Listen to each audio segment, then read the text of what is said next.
Maria Clara, Ang gusto mo? Ako ba'y lagi mo naaalala? Hindi mo ba ako nalimot sa iyong paglalakbay? maaari ba kitang malimot? Maaari ko ba limutin ang susumpa? Minahal mo si ina, minahal ka rin niyang parang tunay na anak. Sumumpa ako sa harap ng kanyang bangkay na ikaw liligayahin. Maging ano man ang kapalarang madulot sa akin ng tadhana. Ngayon, inulit kong muli ang sumpang iyon. Ikaw ang magandang larawan ng aking bayan at ng Espanya. Sa iyong pinagpisa ng karistang at dakilang asal ng dalawang lipi, kaya ang pag-ibig ko sa iyo at sa inang bayan ay isa. Nga, nagayat ka sa akin ito.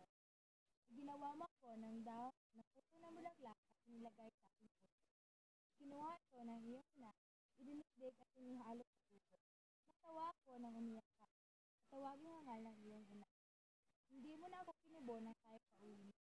Kumuha ko ng dahon ng sambong at nilagay sa loob ng iyong sombrero upang di sumakit ang ulo mo. Napangiti ka. Hinawakan ko ang iyong kamay. Tayo ay batin. Ayan ang daw ng sambong. Yan lang ang binigyan mo sa akin.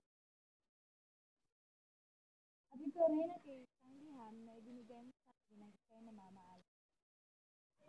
At maraming salamat. Kahit nakahaba ng iyong paglalakbay, hindi mo ako maaaring kalimutan. At mahal na mahal kita.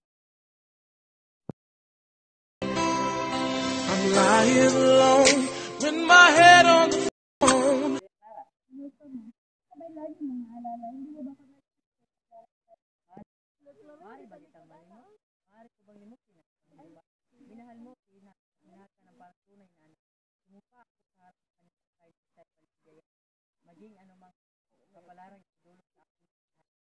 Ngayon na inuulit ko muli sa iyo ang Panginoon. Ikaw ay magandang larawan sa aking bayan at ng Espanya. Sa iyo pinagpisan ang kariktan at ilang asa ng dalawang ngipin. Kaya ang pag-ibig ko sa iyo at sa inyong bayan ay isa. Hindi man ako nakapag-isbay tulad mo, ngunit sa loob ng detalye ay lagi kitang naaalala. Hindi rin kita malimutan sa sinagutos ng aking professor na kalimutan at ako'y parusahan niya ng mabigat. Lagi kong naaalala ang ating pagmamasahan, ang ating paglalaro, ang ating pagtatapuhan at pagkakagalit. Minsan, nagalit ka sa akin ng totoo. Ginawa mo ako ng puto na bulaklak. Niligay mo ito sa aking puso. Kinuha ito na iyong ina, idinigdig at inihalo sa gusto. Tawa ako na umiyak ka. Tawaging hangal ang iyong ina. Hindi mo na ako pinibonan tayo pa uwi na. Kumuha ko ng dahon ng sambok. Nilagay ko sa loob na iyong sombrero. Hindi ko makita ang ulo mo. Napangiti ka. Hinawakan ko ang iyong kamay at tayo bakina. Ayan ang daw sa mo. Yan lang ang binigyan. Ito rin ang kaiisang liham na binigay. Maraming salamat mahal pagkakasama mo. At na napakalayo na iyong nalakbay at hindi ko nalimutan ang ating pagmamahalan.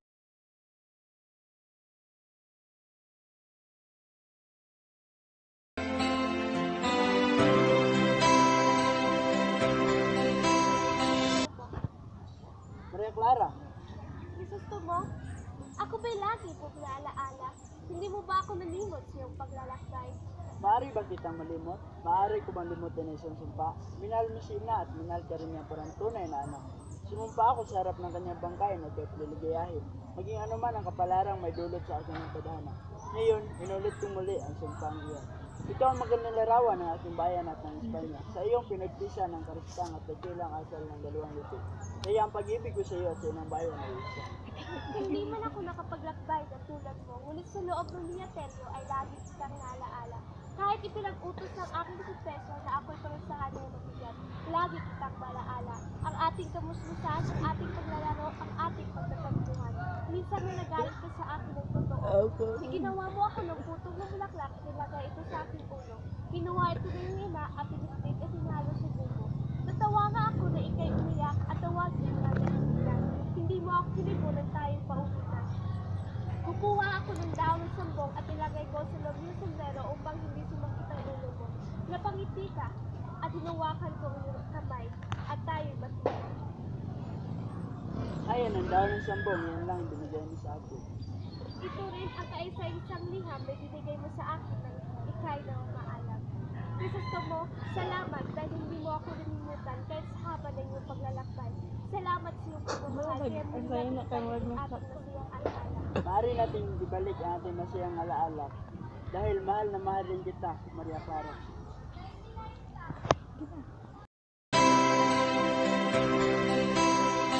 I'm lying alone with my head on the phone, thinking of you.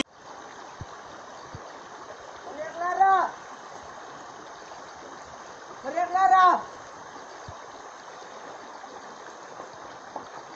Maria Clara! Crisostomo?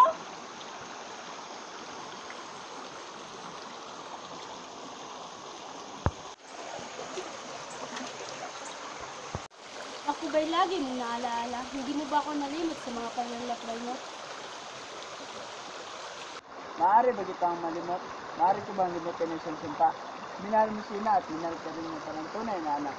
Nung pa ako sarap ng kanyang bangkay, nagkapiligayahin. Naging ano man ang kapalarang madulot sa akin ng tadhana. Ngayon, inuulit ko ang muli ang sumpang iyon. Ikaw magandang larawan ng aking bayan at ang sumpang niya. Sa iyong pinagpisa ng karistang at dakilang asal ng dalawang lipi. Kaya ang pag-ibig ko sa iyo at inang bayan ay isa! Kung napakalakbay na tulad mo, ngunit sa loob ng Berterio ay lagi kitang naaalala. Hindi rin kita malimot kahit itinabuutos ng aking kupisor at ako'y parusahan niya na mabigat.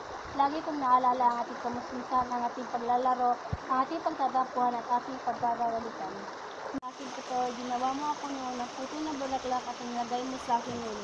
Pinoyo na yung ina, dinikdig at hinalo sa bugo. Natawa ako nang ika'y umiyak at tawaging hangal ng iyong ina. Hindi mo na ako kinibo nang tayo pauwi na. Kumuha ako ng dahon ng sabong at nilagay ko sa loob ng iyong sombrero upang di na sumakit ang iyong ulo. Natawa ay napangiti ka at hinawakan ko ang iyong kamay at tayo buti. Ayan ang dahon ng sambong, yan ang binigay mo sa akin. At ito rin ang kakaisang iham na binigay mo sa akin na ikaw ay nagmamahalan mo. Maraming salamat at huwag mong kakalimutan na mahal kita Crisostomo. At mahal na mahal din kita, Maria Clara. You till it hurts. I know you hurt too, but what else can we do? Tormented and torn apart. I wish I could carry a smile in my heart. Times when my life seems so low, it would make me believe